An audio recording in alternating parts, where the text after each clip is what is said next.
Hello, and welcome to the Empowerography Podcast.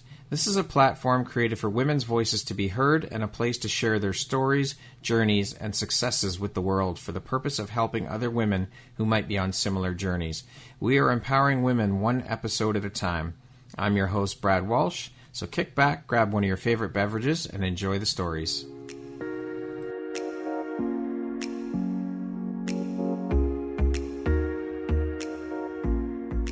If you're looking for jewelry that makes an impact on your self-care routine and your style, Empowerography would love to offer you a discount code to one of our exclusive partners, Quartz & Canary Jewelry and Wellness Company.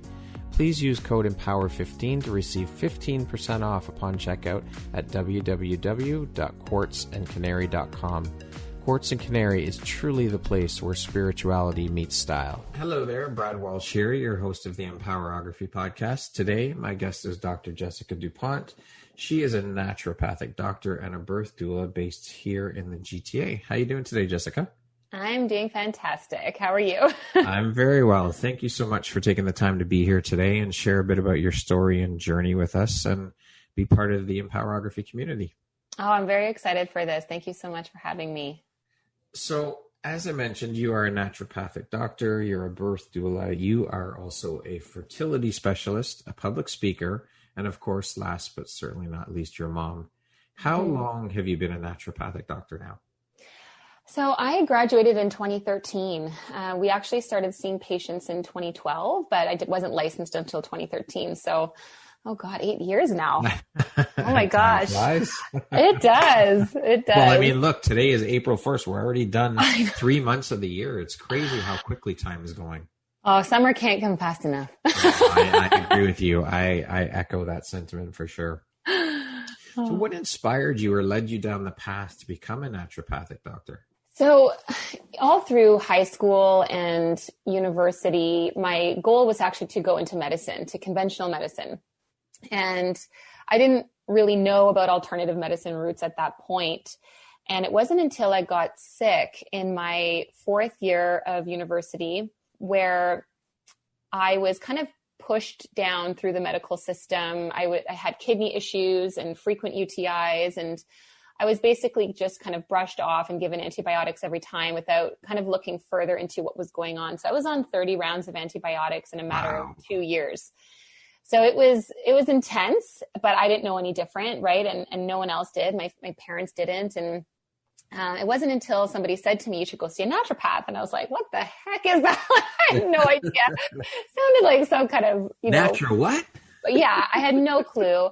But I decided to go for it. And honestly, she changed my life. She spent 90 minutes with me. She did not push me out of her office. She sat with me. We didn't even just talk about my symptoms, but we talked about my mental and emotional health. We talked about my diet, my lifestyle, and stress. And so she really just took this overall broad overview and really tried to get down to the root cause of what was going on. And what was going on wasn't in bladder infections at all. It was actually just an inflammatory bladder. And so she put me on an anti-inflammatory diet. She cleansed my kidneys. We did acupuncture. We did so many things that I would normally never do. And from then on, it just completely changed my life. And I was like, this is the type of medicine I want to do. She inspired me to just be better overall in terms of my health and my life. And I just felt like I wanted to bring that forward to my patients. I didn't want to do, let's just put a Band-Aid solution over everything. Right. I wanted to work in preventative medicine. I wanted to actually get people better and really sit down with people and have the opportunity to speak to them for more than 5 minutes at a time. Yeah. So then I just decided to change my path at that point. Wow. Mm-hmm. So was that change hard for you, or was it just like, you know what, I know, and that's where I'm going, and that's it? You know what? I think it was harder for my family than it was for me. For me, it was pretty easy, which I found surprising. I mean, I'm sure there's a part of me for sure that mourned the idea of, becoming an MD. But when I got into the program, I was just, yes, like this is right for me. This is what I want to do. And haven't looked back. Awesome. Mm-hmm. The focus of your practice is on hormonal regulation, women's health, things like PMS, fibroids, PCOS, endometriosis, menopause, things like that, fertility, prenatal care.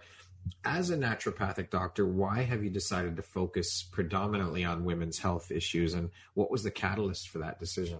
So when I got into naturopathic medicine, I wasn't really sure what I wanted to focus on in that point. I was just kind of I just wanted a broad overview of everything. And then I figured I would decide what I wanted to kind of push into after that. But what I noticed is even just with the care I got in Western medicine and seeing the care that other women in my life were getting, I was noticing that a lot of the times women's needs were brushed off. You know, women were labeled as worriers. So, oh, don't worry. It's just stress. Go home, or, oh, your periods are painful. Well, that's normal. Just here's the pill.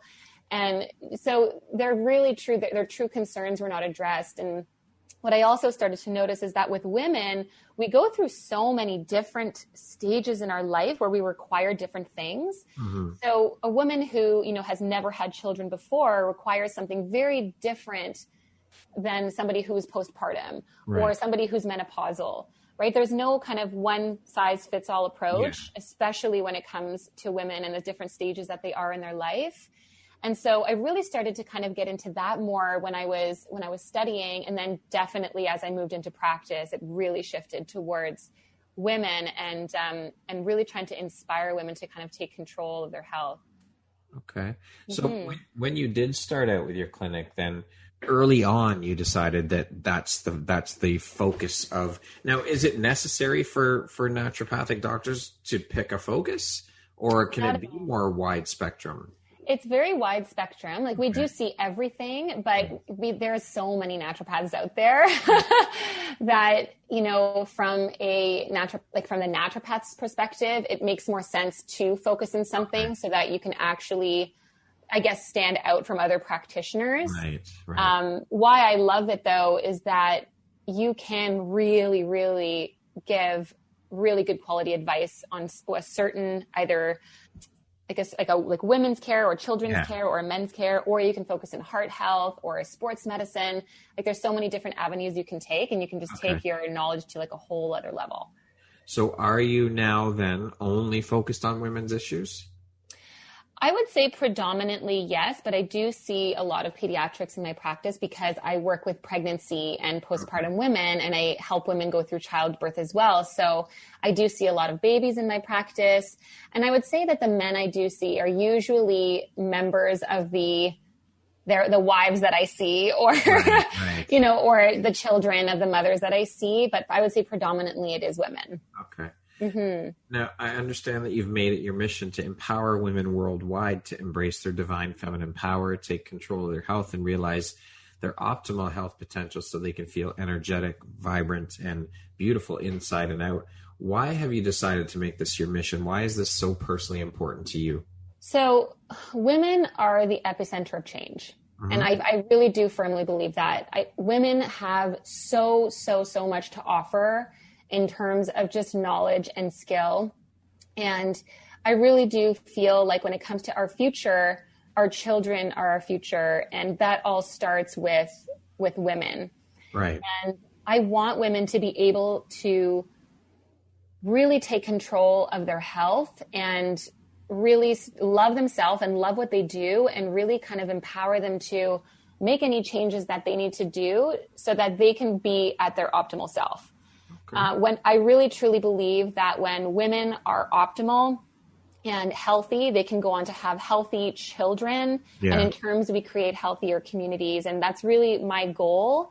And I guess it's personally important to me because, especially after I had children. Right. And I really do see how we impact their lives. And, when mothers feel empowered and when women feel empowered in general, I really do feel like we can raise boys that are very kind and nurturing towards other women. We can have daughters who are confident and independent and not living in fear and under society's pressures if the parenting is there. Yeah.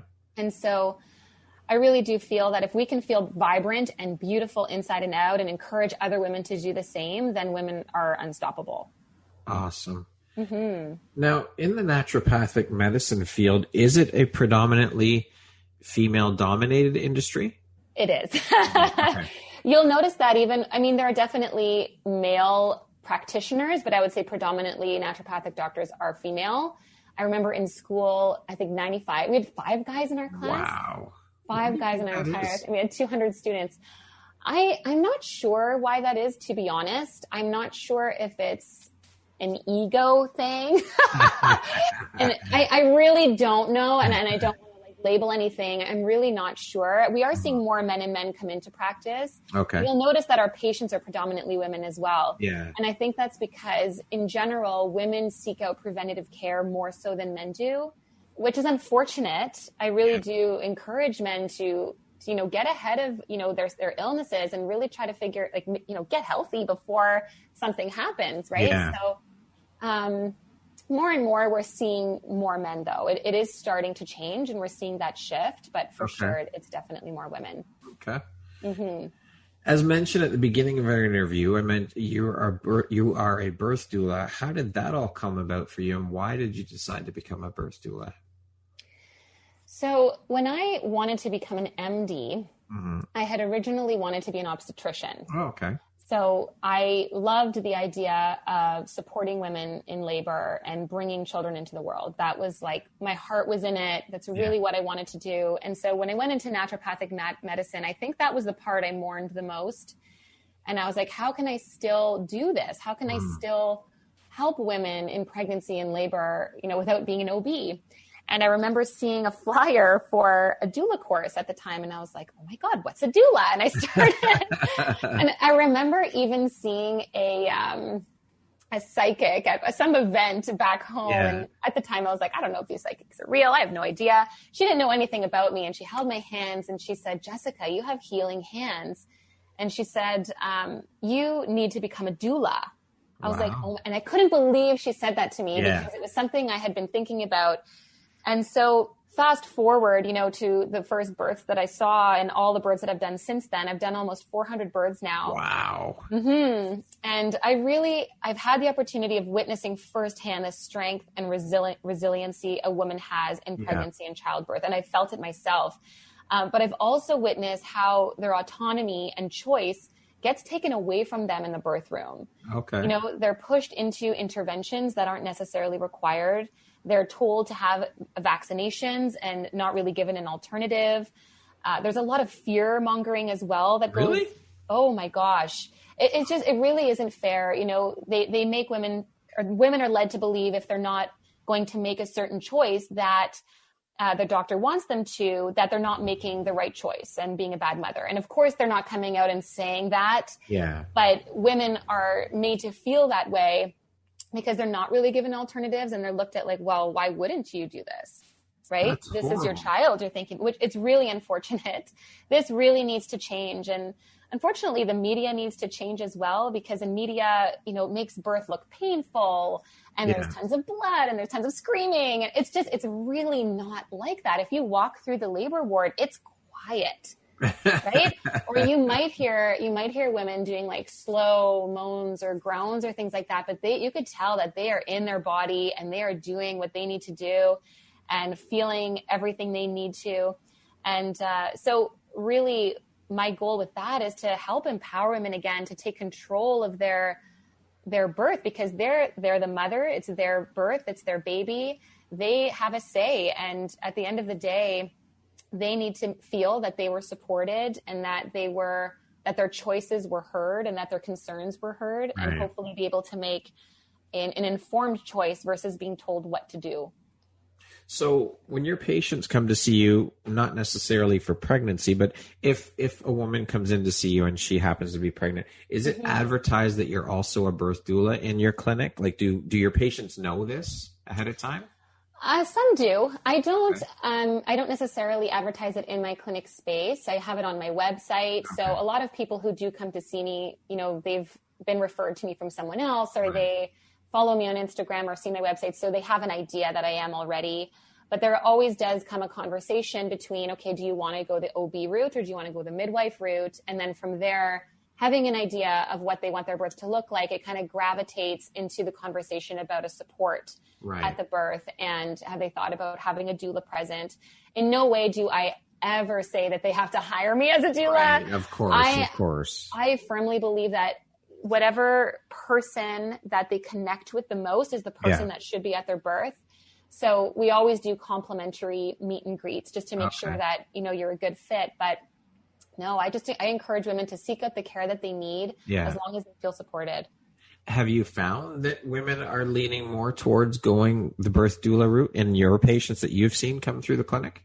Absolutely. Yeah. I think people are really wanting that continuity of care. Right. They know that with the OB route, the chances of them actually having the OB at their birth is about 10%.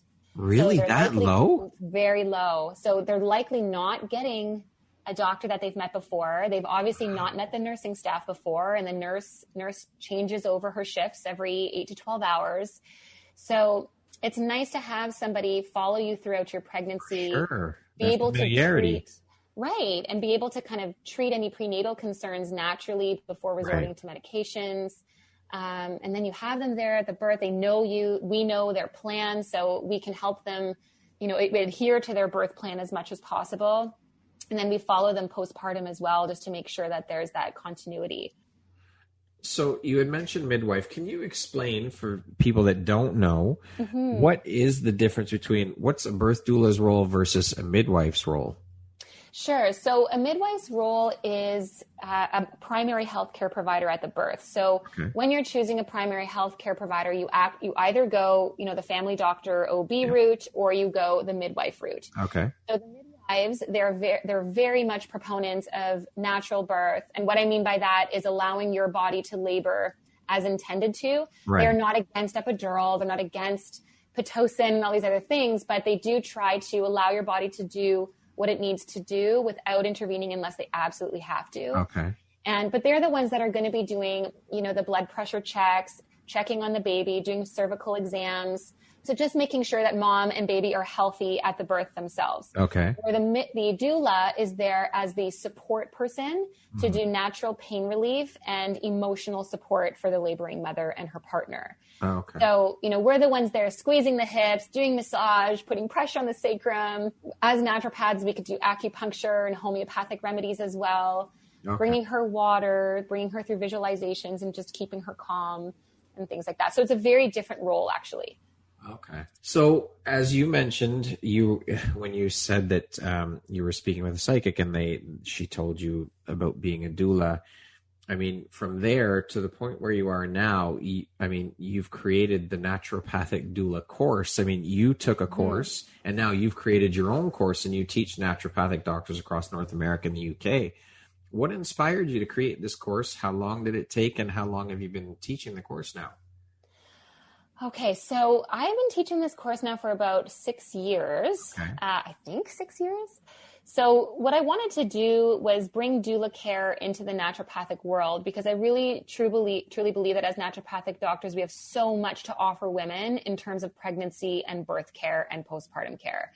Now, you can absolutely see a naturopath, prenatally and postpartum, but bridging that and being able to attend their birth and be there with them can just offer this whole other type of care. Right. Like I said, you can bring in the acupuncture and the homeopathic remedies to turn a baby if we need to speed up labor if we need to, for pain relief. And so a lot of the times we can have women avoid an epidural completely or avoid Pitocin and cesarean. And so it took me, how long did it take me to create this course? It was probably about 2 months to really kind of get the course nailed down in terms of all of the modules. And then I didn't want to do it right away because I wanted to make sure I had enough experience under my belt to teach the course.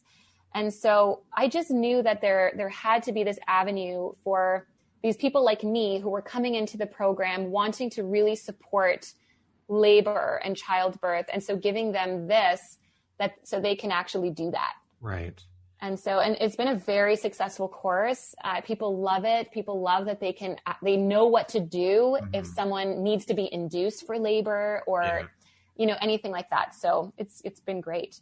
So have you found that registration has been really good, and people in your field, in the naturopathic field, and I'm sure that it's not just naturopathic doctors that are taking the course. It's people of all walks of life, I would think, right? Right. So my course is geared towards naturopathic doctors, but I have had homeopaths take it. I have had chiropractor, because they can do acupuncture as well. I've had physiotherapists. I've even had nutritionists take it as well. Even though they might not be able to do the acupuncture, they find a lot of value in just, learning about the stages of labor and how to help women physically through those stages of labor. Amazing. Now, I read also that you founded the York Region Naturopathic Doulas. Can you talk to us a bit about that and tell us how that came to be and what it's all about?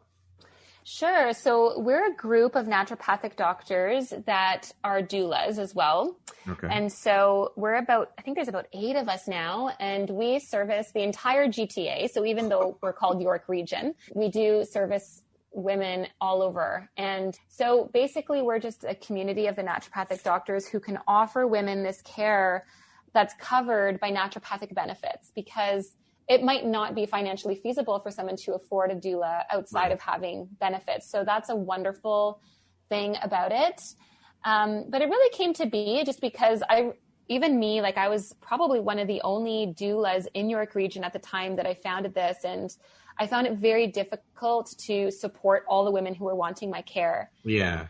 I just couldn't fit them all in. And then I had kids of my own, and I'm like, I really need help here. Well, you had your practice as well. Right. And so it was just very, very busy. And so I decided to bring on more naturopathic doctors, and it was the best thing I ever did, because we all come from different walks of life. We all have different experience. And so to be able to offer women in our area a bunch of different doulas that they could potentially resonate with. So they could do a meet and greet with 1 or 4 of us if they want to, and really just choose who they feel connected with the most. Yeah. So, which is really great, because if somebody met me and they didn't connect with me, then they're kind of stuck going, I guess I just can't have a doula then. Right. And I don't want that to happen. I want everybody to get the care that they need. So I really love it. And we're actually working now with obstetricians at South Lake. And so I work with obstetricians in my clinic. Okay. In one of my clinic spaces, and they love the doula stuff. And so they're really pumping us hard right now, even through COVID. So they're really seeing the value in it.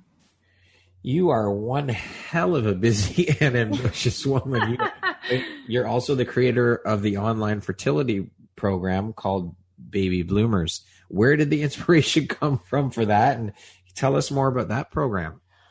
Oh gosh. So this program was a long time in the making. There is such a gap in the knowledge for when it comes to fertility. Women are jumping online. There is such a plethora of information on 10,000 different diets that they should be doing and 10,000 different supplements they should be taking. But they're taking all these things and they're doing this diet, but they don't know what they should be doing for themselves as an individual. Right. Or they're being pushed through the medical system and through fertility clinics and basically given no other option. You have endometriosis. Well, we're going to have to go through IVF. You have PCOS. Right. Well, we got to do IVF, which is unfortunate. And I really do understand that some women, that's the path that it needs to go. But I really do feel like that could be last resort. And there's so much that we can do as naturopathic doctors to help improve egg quality and help women with PCOS ovulate on their own, to get rid of toxic estrogens and work on liver support in women who have endometriosis. And I have a lot of women who come to me who are basically saying, well, I'm ready for IVF in 3 months, so I want to do IVF prep. Great, wonderful. So we're working on IVF prep, but I always do the foundations, right? I work with their diet, I cleanse their bodies, and this is what the program does as well. Okay. And just by doing that, so many of them get pregnant before their IVF. Really? And they haven't been, and they've been trying for 4 or 5 years. Wow. But it's like these missing pieces that nobody talks about, right? Nobody talks about. Why is that? I'm not sure. I really do feel like when it comes to Western medicine, they're doing the best that they know of what to do. Okay. Right. But I know that the research is there around the diet. There's research there that shows how stress impacts fertility. And there's a lot of information and around acupuncture and supplements that help with egg quality. Now, some fertility doctors are now recommending certain supplements to their patients, which is wonderful. But I'll tell you, I think in all the years I've been doing this, I've maybe heard of one or two that actually talk about nutrition to our patients. So I have to ask then, why, if the research is so readily available, is it not an MD's or OB's, that's the word I'm looking for, responsibility to do that research and find options that, I don't understand this. I can't wrap my head around it. Absolutely it is. But why aren't they I don't understand why they're not doing it then. Your head is in the same space as mine. I sit there and I shake my head every day and I'm going, I just don't understand. And I also don't understand why they're not offering other tests that we know could be the link, like between MTHFR, for example, and miscarriage. There's lots of information on that, but that test is not being offered to people. They're diagnosed well. It's unexplained infertility. Why would they push? I don't understand why they would push women to IVF right away. This is what this is your only option. A big part of it is that's their business and that's what they know. I don't want to say that it's all money driven, but I know that a part of it is. They're morally responsible, though, are they not, to do the research? Absolutely, they are. My head is blown away. I don't get it. Do you think that part of it could be because it's tied in with naturopathic medicine? And correct me if I'm wrong, but is naturopathic medicine still not frowned upon by Western medicine practices still? Some, yes. It's interesting because we are seeing a shift. A lot of the newer practitioners that are coming out of school are more open to it. They're learning a little bit more about natural medicine in school. So I work in a clinic now where it's totally integrative and we have a medical doctor and we have an OB and we're getting referrals from them. So we know that there are doctors for sure that love naturopaths and are totally open to this integrative approach, which is amazing. Yeah. But there's still some who are very closed off to it, which is okay. It is what it is. Pretty strong, we're seeing the shift and we're hoping, I think patients know, right? Patients know about us. And so in terms of our business is still flourishing because women are seeking and couples are looking for that preventative care. I don't know. For me, I would much rather go a natural route than be filled with pharmaceuticals that you don't know what the hell that's going to do to your body 10 years down the road. I would much rather go a natural route. Yeah. I guess it's also, I would imagine, part of the patient's responsibility to do that research for themselves as well. Yes, it is for sure. And for sure, Brad, there are absolutely fertility clinics out there who are open to integrative medicine. You see some clinics who actually have acupuncturists on site because they really see the value in that. And some that do recommend, hey, you're seeing a naturopath, that's great. Continue to see them. So it's not everyone, right? It's just the majority, I would say, are not recommending an alternative for these patients. I don't understand that. I'm sure you've been baffled by this since you started. I am, and so the program is really to just help women cleanse their bodies, go on a diet regimen that is definitely going to work and be effective. Right.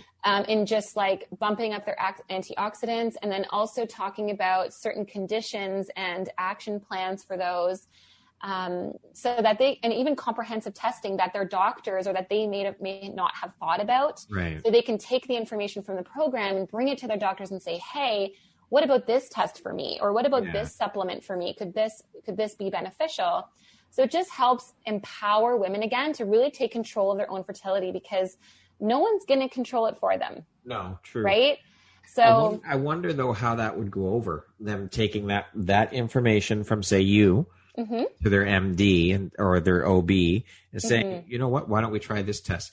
Would they or are they open to that kind of input from a naturopathic doctor versus what they do? I'm very curious about that. So some are very receptive. I've even sent patients to doctors to get blood work done and they're like, oh, sure, no problem. Okay. And they'll write the requisition.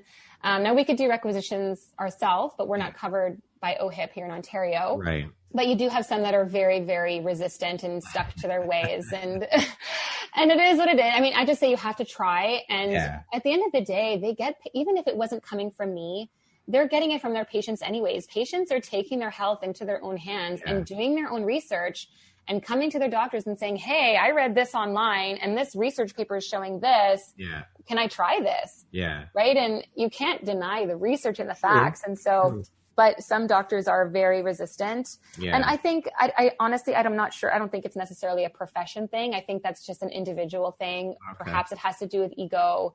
I'm not sure. Do you see, you had just mentioned that the requisitions and whatnot are not covered by OHIP when you guys as naturopathics write them. Do you see this getting to a point where things are covered by OHIP more so in the naturopathic world? Do you foresee that happening?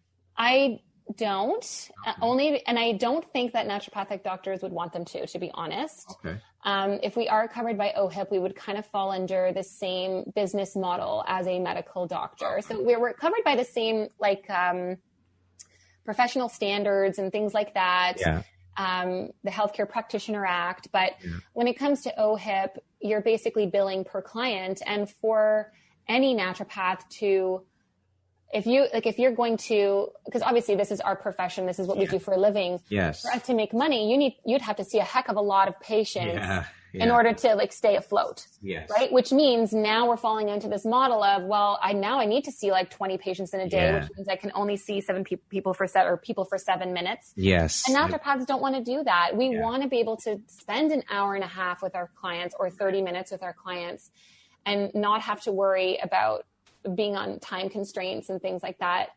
But I know there's some NDs who might want that, right? Yeah. It's just, I feel like the broader amount of us don't. Yeah. you don't want it turning into this assembly line, right? Because that's essentially what it turns into. Yeah. And I really do feel like the people who seek out our care are really the ones who want to get better.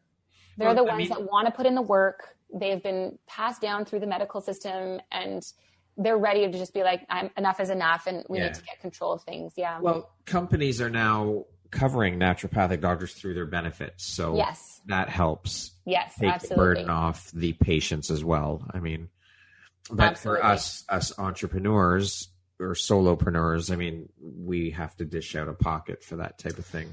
Yes. Yep. Okay. Absolutely. I know. I wish I had benefits for a massage and things like that.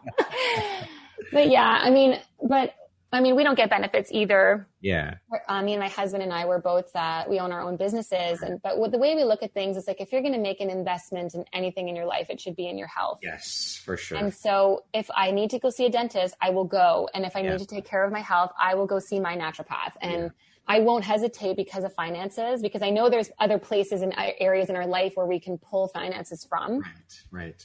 Mm-hmm. Absolutely. Well, your health is your wealth. So you got to spend the money, right? Exactly. Now, you've really turned this into your life's work, your life's mission. What is the most exciting or inspiring part for you of the work that you do? The most inspiring part is seeing women do the work and getting her the results. Okay. And like, I love that because I give them the tools, right? But they're the ones that need to take the plan and they need to take their supplements and they need to change up their diet and do whatever they need to do. It's all in their control at that point. Right. Yeah. And when they do it and they see results, they come back so happy. Like, that's just the best. Yeah.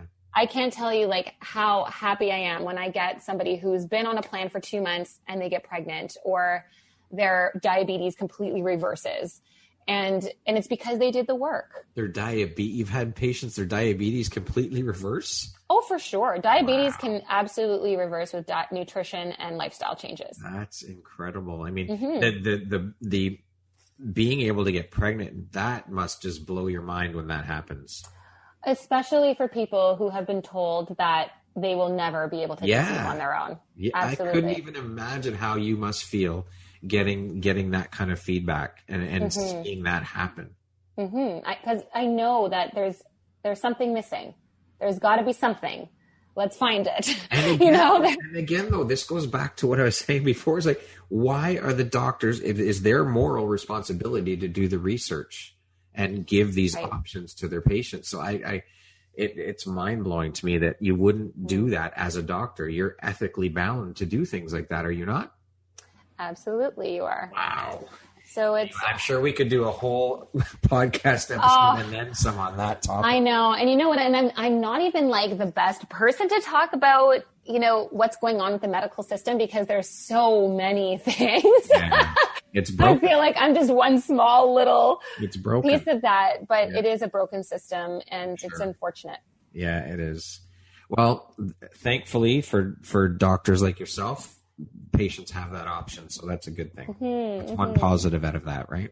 Yeah. Well, thank you. So when you graduated from school with your degree, did you start out working for someone else at another clinic or did you jump right into owning your own out of the gate? No, so I actually don't even own my own clinic. Okay. I own my own practice. Right. So what I do is I work as an associate. So when I first joined a clinic, I joined a clinic in Ottawa. And so I was an associate at that time, paying rent for my space and basically seeing my own patients, running my own practice out of their space. And that's what I do now. Okay. So I'm in King City now and in Aurora. Yeah. And basically paying rent for space. Now I'm not working with, when I first started working out, I was working with other NDs and it was solely a naturopathic clinic. Okay. The clinics that I work in now are more integrative. So the one clinic in King City is holistic, which is amazing. We have spiritual counselors. We have people who do matrix repatterning, massage, Reiki. So it's definitely a one-stop shop. Yeah, it's kind of a really, really cool space. And then the other clinic in Aurora is that more integrative with medical doctors and obstetricians. So they're very different. Yeah. But I really do love working with other people. I couldn't imagine kind of just going into like one space by myself. Yeah. I'm definitely a social butterfly and I love talking to other colleagues about cases and getting other ideas because maybe, I don't know, maybe I'm having an off day and I just can't think outside of my head and I just need somebody to bounce things off of. It's always good to have things to have someone to bounce ideas off of. Absolutely. Are you seeing more of this integrated model of clinics nowadays? Seeing more. So you'll definitely see more of the holistic model where you see, chiros and naturopathic doctors and massage therapists. You'll see that a lot, actually. Okay. You do not see a lot of naturopathic doctors working with medical doctors. Okay. You do more out west. Yeah. So Calgary area in Canada, and like they do this a lot. They're really on board with like medical doctors there love naturopaths and it's very different. And out here, I feel like we just haven't caught up there yet. So the clinic that I'm working at now, it's called Women 360 Care. And she's an OB that actually came out from Calgary. And she's like, I need to bring this standard of care here because we're just not seeing it in Ontario. And so we're one of the only clinics actually that have naturopaths working with medical doctors. Right. Mm-hmm. Okay. Now, you're now one of the most sought after practitioners in the GTA when it comes to hormones, pregnancy, and fertility. Did you ever in a million years think that this would happen for you like this? And how does that feel? No.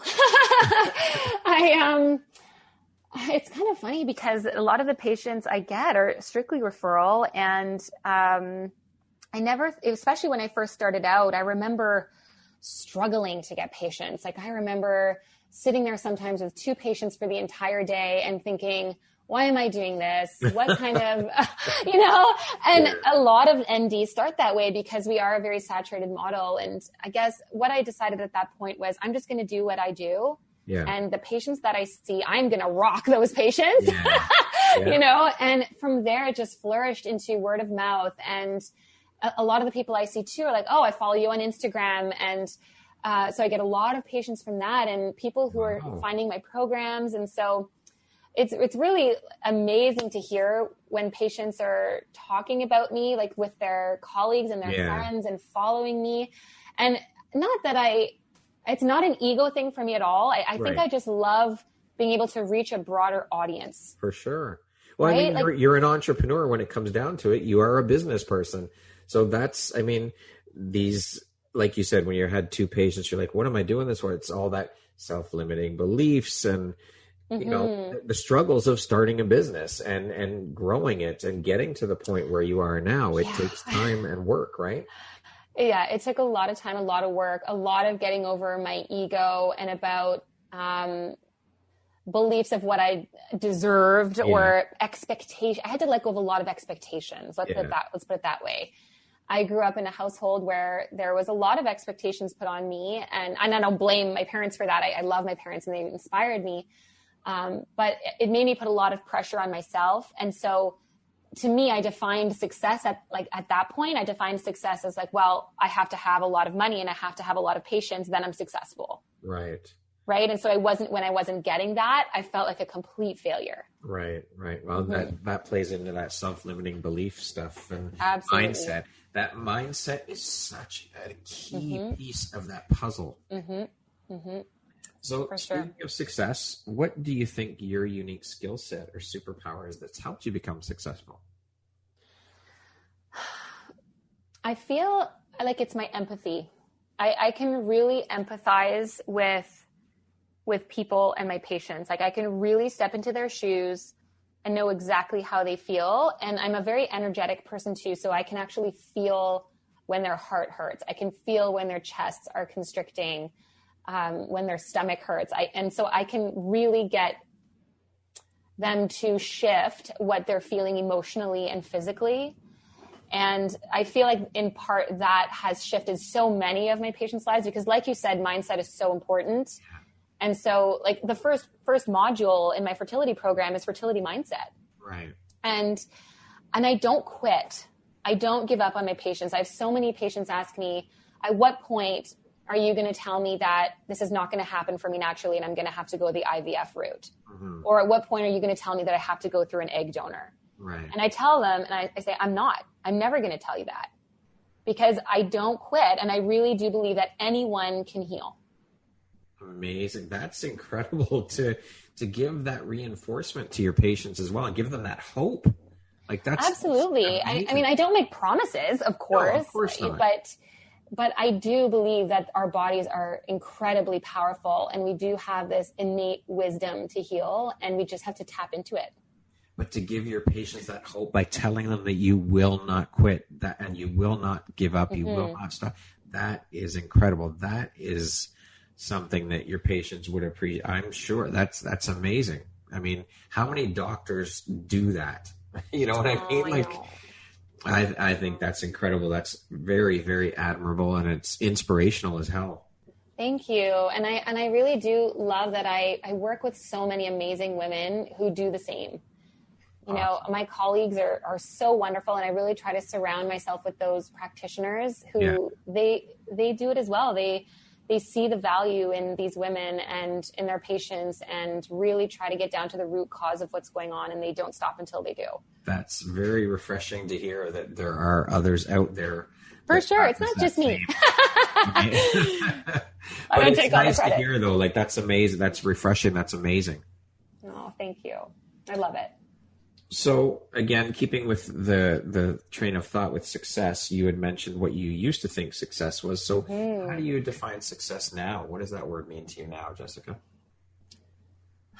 If I could put it into 2 words, content and happiness. Okay. I really do believe that if you're living your purpose, which we all are, you are successful. You're doing what you are intended to do on this earth, and you need to honor that and be who you are. Don't try to be someone else that you're not. And don't let anybody shut you down, because you and your gifts are going to be what brings joy and happiness to other people. And in turn, that's going to be what brings you contentment and happiness. Yeah.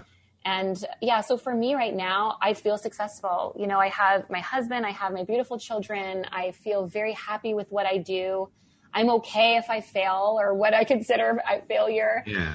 And I keep moving forward. And so I really do feel like once you've reached when you're happy with the way things are and content, then that's success. Beautiful. Mm-hmm. To date, what would you say is your biggest high or your greatest win? The birth of my kids. Yeah. Oh, for sure.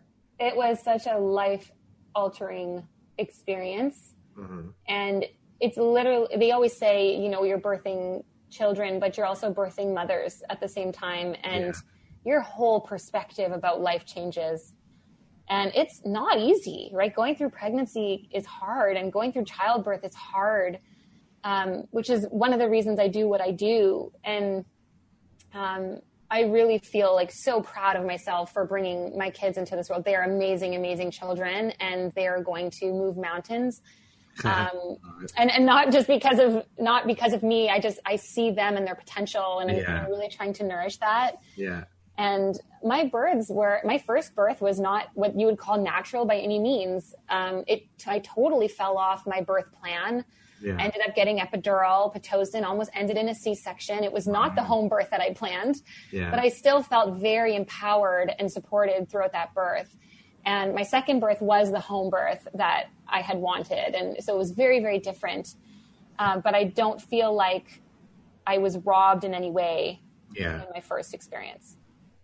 So you mentioned empowered. So what does that word mean to you? What does the word empowerment mean to you? Empowerment is really feeling that you and your skills matter, and that another person's skills and who they are matter. Okay. That your thoughts and your dreams and anything you could bring to the table and, really, really matters, and truly believing that and honoring that and not letting anyone step on that or belittle it. And for you to do the same for the next person next to you, because there is no reason for you to tear someone down. There's no reason for you to be jealous of that person. And that was also something that I had to get over too. Yeah. Was, other practitioners who might be doing something that I wanted to do, but they got there first. And right. Crap, Yeah. But now I'm celebrating that, and I'm messaging them. I'm going, this is amazing. I'm totally going to refer patients for this because this is an incredible program. And it doesn't mean that you have to stop what you're doing, because anything that you do is going to be different. Yeah. Because you're a different person. You. Absolutely. Right. Yeah. Yeah. Someone said to me recently, you can do anything, but you can't do everything. Yes. So. That's right. I think I posted that on Instagram like a few weeks ago. Oh, did you? I did, about moms. About moms specifically. It's so true though. Yeah, it is. But like you said though, no one else is you. So you do you. That's it. Exactly. You do you. Mm-hmm. What is one of the best pieces of advice you've ever received? The best piece of advice I ever received was from my mother-in-law. And I remember at the beginning of my spiritual journey thinking, what's my purpose here? Like, what's my purpose on earth? What's my purpose in life? How do I begin to even fulfill my purpose? And she looked at me and she said, Jessica, you are living your purpose. And I said, what do you mean by that? and she's so right. Whatever you're doing at the moment, where you are right now is exactly where you need to be. And once you understand that, you let go of all the expectations. You let go of the wants and the needs in your life and really start living in the moment and embracing it. So do I know I think I'm living my purpose now. Yeah. Is this going to be my purpose in 20 years from now? Probably not, right? It's going to shift over time. Yeah. And I really do feel like that shifts over time. So that was probably the best advice I ever got. What is one of your favorite quotes? Be the change you want to see. 100%. And I know that's like such a cop-out. Everybody says that, I feel like. But my God, it is so true. And change starts with you as an individual. And if you want to see something change, you have to live it. For sure. Right? Everything starts with self. Everything. Absolutely. What makes you feel inspired or like your best self? Things that make me feel inspired, if you're kind of looking from a health perspective, definitely when I'm eating well and I'm nourishing my body, I feel amazing. But if I look at kind of outside of health and nutrition and that sort of thing, I would say music and art. I definitely grew up in an artistic household. I grew up painting and singing and dancing and acting. And I really do come alive when I do those things. I love expressing myself through movement and through art. And I think it's a beautiful way that people can express their emotions. And I really do feel amazing when I do that. And when I'm standing in front of people too, and a group of women or a group of just anyone talking about their health and inspiring them, that really lights me up. Yeah. I love that. Well, art truly is a healer. I mean, all forms of it, painting, drawing, photography. Music, yes. It's all healing. And we need more art in the world. I think there needs to be more art programs for kids because that stuff needs to start from a young age. Get them interested in art. It can do so much good in the world. Yes, I absolutely agree. We are seeing some art therapists out there now, which I really love. I love that. Yeah, for sure. Mm-hmm. What was a turning point in your life, Jessica, and how did it affect you? The biggest turning point in my life was when I became plant-based. So I remember seeing, I think I got a magazine in the mail from PETA or something at the time.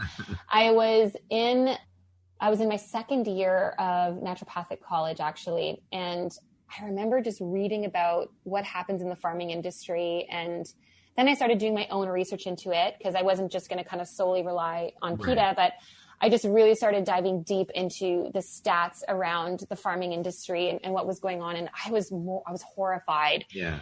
And so for me at the time, it was all about the ethical side of things. So I quit meat right away. I was like, nope, I'm done. I was still eating eggs and dairy at the time, which over the last few years, I have now weaned out of my diet. Yeah. But I have to tell you, when I became vegan, my life changed in ways that I really didn't expect it to. It opened my eyes to global health, which something that I really wasn't aware of or even considering being interested in at the time. My mental brain fog went away. Interestingly enough, my eye color changed. Wow. I had really dark, almost black eyes, and now they're more of like a honey brown. Wow. I just became more clear-focused, clear-headed, more energetic.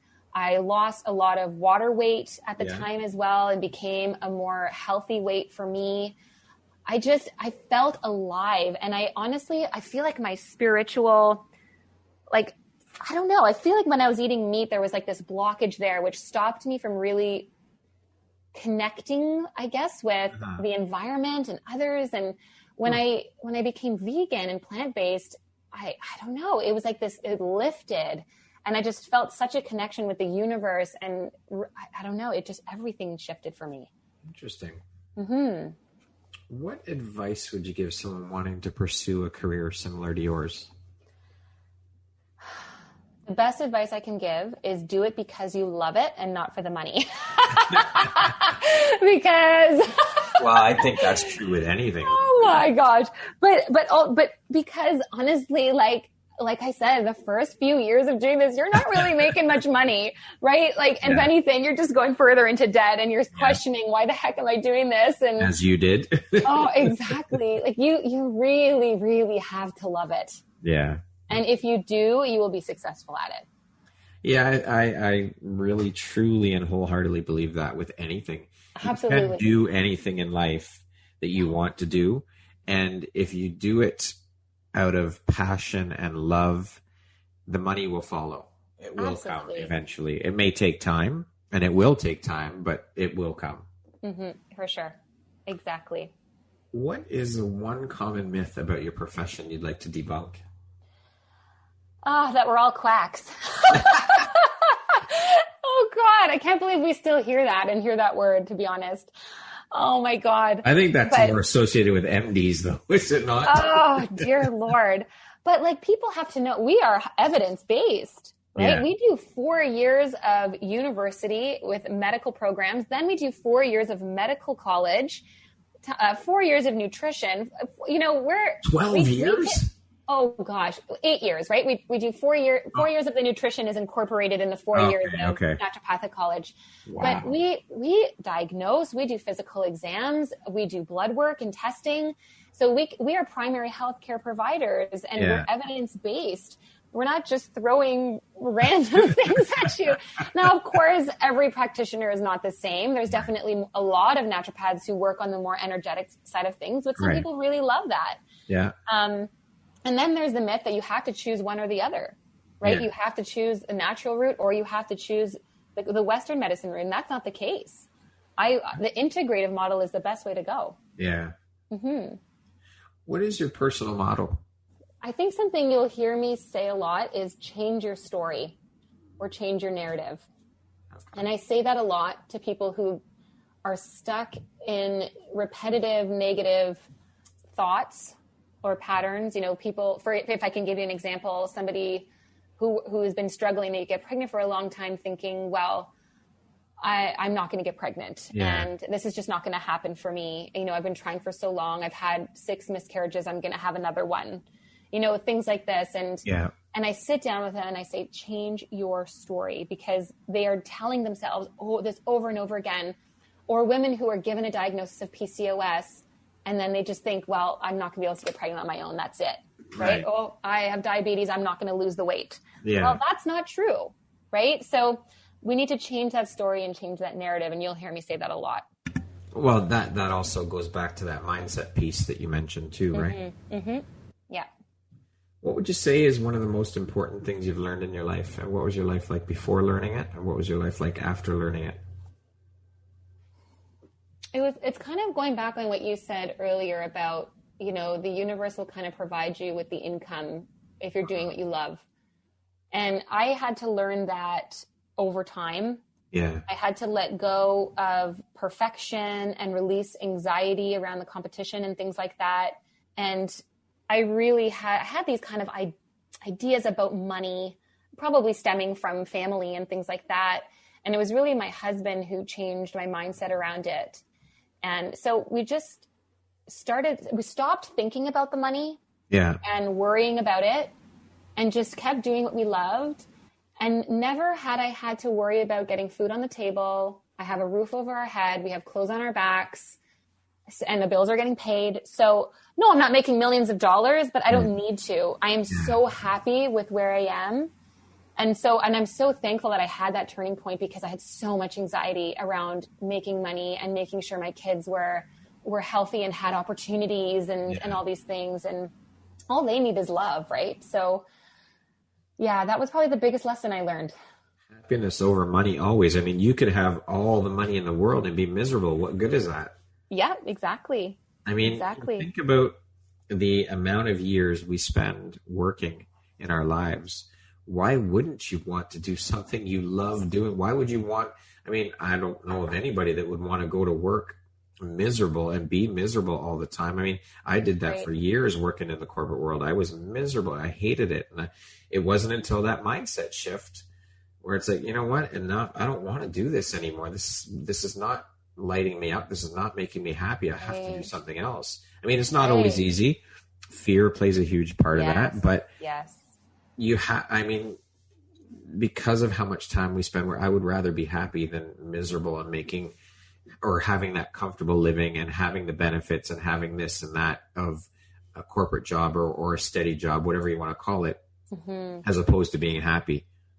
Yeah. And look at you now, right? Like your photography is incredible. You could just see the passion in your work, and it's just so beautiful. Thank you. That means a lot to me. I know your husband's a photographer as well. He is. And I really do just thank you for sharing your talent, because I'm so sad when people's talents go to waste. It really is sad. And I mean, there's so many people out there in the world that never do find their passion because of fear or because of self-limiting belief or all of the above. I mean, life's too short. You got to do what makes you happy. You get one shot at this. Absolutely. That's right. Okay, we're going to jump into a little rapid fire section. Ooh, okay. So the next group of questions or next bunch of questions will just be 1, 2, 3, 4 word answer type things, okay? Okay. Is this going to be hard for you, Jessica? We'll see. I know, right? I talk too much. Okay. All right. No, not at all. Not at all. That wasn't what I was implying. Okay. No, let's do it. Let's do it. I'm ready. How would you describe yourself in one word? Compassionate. What was your dream job as a child? Singer and actress. If you were writing your autobiography, what would the title be? Ooh, okay. Breaking the rules or defying expectations, something like that. Small town girl with big dreams. I love it. What's the first thing you notice about a person? Their smile, for sure. Aside from necessities, what's one thing you could absolutely not go without? Human touch. If you could eat only one food for the rest of your life, what would it be? Fettuccine Alfredo. Vegan, of course. Of course. What's the first thing you think when I say the word future? Children. What's one thing you want but cannot buy with money? Peace. If you came with a warning label, what would yours say? If you ask me how I get my protein, I may just eat you. If you could teach the world one thing, what would it be? Ooh. Okay. If I could teach the world one thing, what would it be? Oh, gosh. That's a tough one, Brad. Oh, I like to make my guests think. Okay. That hatred, bullying has nothing to do with you. So let go and just be you. Be compassionate and love everyone around you. And educate yourself around the meat and dairy industry. Sorry, I know that's more than 2 words. That's okay. If you had a theme song that played every time you walked into a room, what song would that be? Oh, God, that's such a hard one.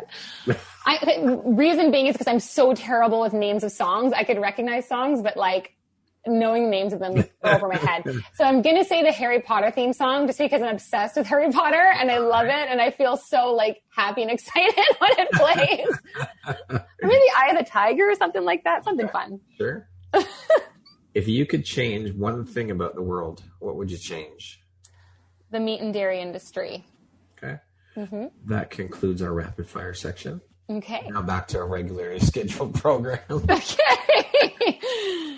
If you could sit down and have a 1-hour conversation with anyone in the world, alive or dead, who would it be and why? Oh, gosh. Oh, there's so many people. If I were to pick someone logically, I would say, like, at the moment right now, I would say Bill Gates and all these other people who are making higher up decisions about our healthcare and just be like, what the hell? What's going on? Yeah. Or, but honestly, I would love to sit down with Ellen DeGeneres. I think she would be so much fun. Okay. And it would be just the best conversation ever. Tell me something about yourself that people would be surprised to know or find out. I was an actress. Oh, yeah? And I acted in film and television for a few years when I was in naturopathic college. Any that we would recognize? Oh, God. What would you reckon? Well, there was a Walmart commercial. Definitely no big blockbuster movies or anything like that. They were just smaller movies made in Toronto, but I was on TV once. What the heck was the name of the show? Curious and Unusual Deaths. I don't know if you ever watched that show. No. Oh, yeah. So I was in an episode on that one. Right. But you're probably not going to see me anywhere. Jessica, what's the most recent investment you've made in yourself? The most recent investment, joining a boot camp, I would say, for my health, like for my own personal stuff for sure, is joining a boot camp. Oh God, I needed it.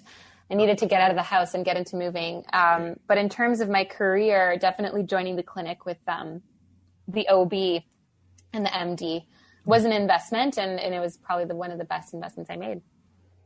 If you could step into my shoes, what would you have asked yourself that I didn't ask you? What would it take for you to quit?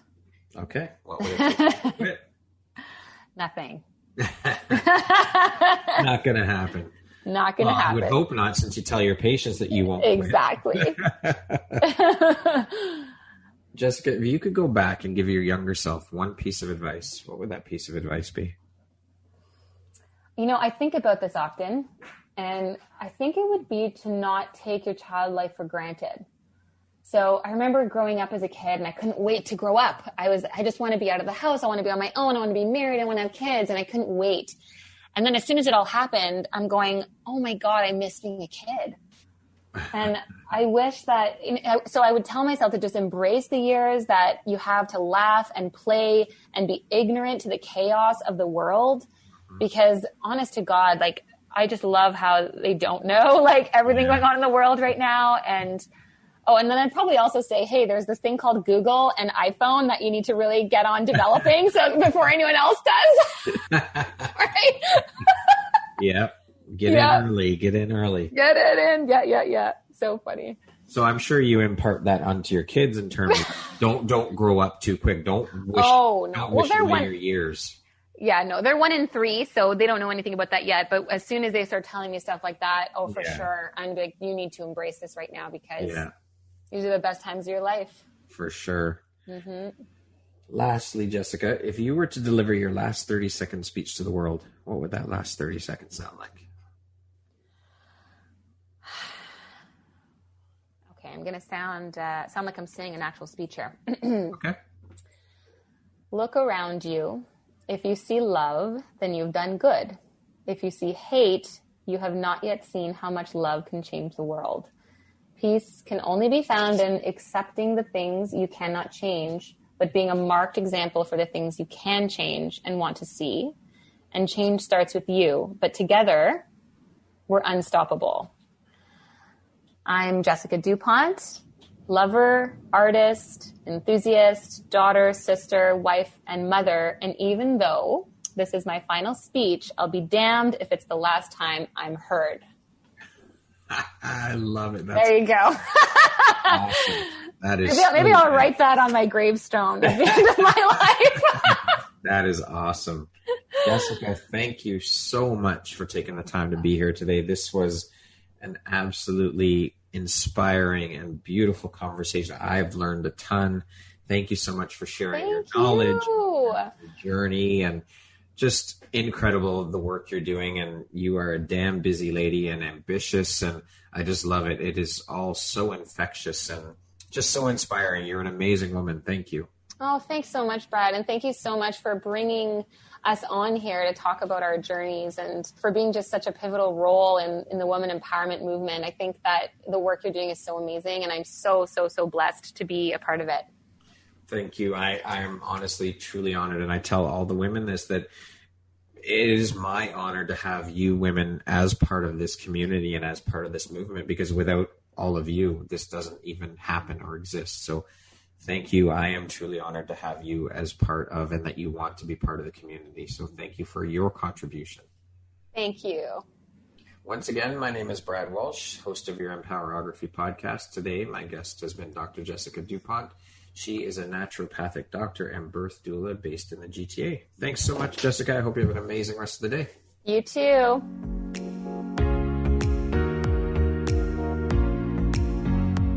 Thank you very much for listening to this podcast. If you haven't yet, please be sure to subscribe, rate, review, and share with all your friends. You can find me at viseuphoria.ca and follow me on Instagram at Empowerography Podcast and on Facebook at Empowerography. Please join me next time for another inspirational story from yet another amazing woman.